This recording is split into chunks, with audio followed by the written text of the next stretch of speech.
কৰোণাসৃষ্ট পৰিৱেশৰ বাবে বিভিন্নজনৰ লগতে বাদ্য ভাণ্ডাৰসমূহ সংকটত পৰা পৰিলক্ষিত হৈছে। মই বৰ্তমান কৈছোঁ ধমধমাৰ উৰ্বশী বাদ্য ভাণ্ডাৰ আৰু উৰ্বশী বাদ্য ভাণ্ডাৰৰ যি দৃশ্য মই দৃশ্যপথমতে দেখুৱাই কৰিবলৈ চেষ্টা কৰিছোঁ। যথেষ্ট সংখ্যক ইয়াতে বাদ্য আছে, কিন্তু এই বাদ্যসমূহৰ বিক্ৰী নাই, কিয়নো বিগত 2 বছৰ ধৰি যি কৰোণাসৃষ্ট পৰিৱেশ, এই পৰিৱেশৰ বাবে সাংস্কৃতিক অনুষ্ঠানসমূহ বন্ধ হৈছে, যাৰ পৰিপ্ৰেক্ষিতত যিসমূহ বাদ্য সম্পূৰ্ণৰূপে বিক্ৰী বন্ধ হৈ থকা পৰিলক্ষিত হৈছে। মই ইয়াৰে যিজন স্বত্বাধিকাৰী, মই তেখেতৰ পৰা কিছু কথা জানিবলৈ চেষ্টা কৰিম, কিয়নো 2 বছৰ বাদ্যযন্ত্ৰ বিক্ৰী বন্ধ হৈ থকাত যথেষ্ট অসুবিধা হোৱা বুলি আমাক জানিবলৈ দিছিলে। মই পোনে পোনে দৰ্শকক জনাবলৈ বিচাৰিম কেনেধৰণে এই পৰিয়ালসমূহ চলি আছে, কি অসুবিধা হৈছে। ছাৰ, আপুনি আমাৰ ধৰক আজি 30-40 বছৰ আগত দোকানদাৰী কৰি আছোঁ। এই 2 বছৰত বন্ধ যোৱাৰ কাৰণে বহুত লছ খালোঁ ছাৰ।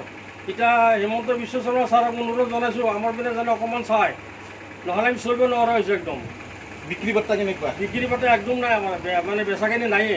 কি বাদ্য আছে আপোনাৰ চব বস্তু আছে। আপোনাৰ বড়ো ছেকশ্যনৰ আছে, বঙালীৰ আছে, অসমীয়াৰ আছে, নাগৰা, ঢোল, খোল ইত্যাদি চব আছে।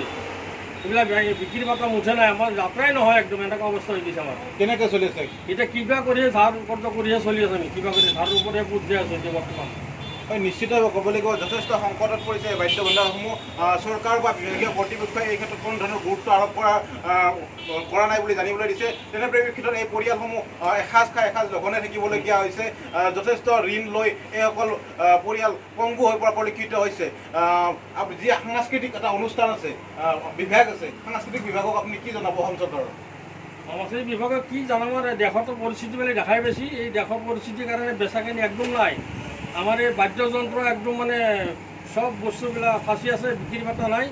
এতিয়া আমি চলিব একদম মানে অচল হৈ গৈছোঁ, আমি আৰু চলিবই নোৱাৰোঁ। এনে হিমন্ত বিশ্ব শৰ্মা ছাৰক অনুৰোধ কৰিছোঁ, আমাৰ পিনে যেন অকণমান চাই।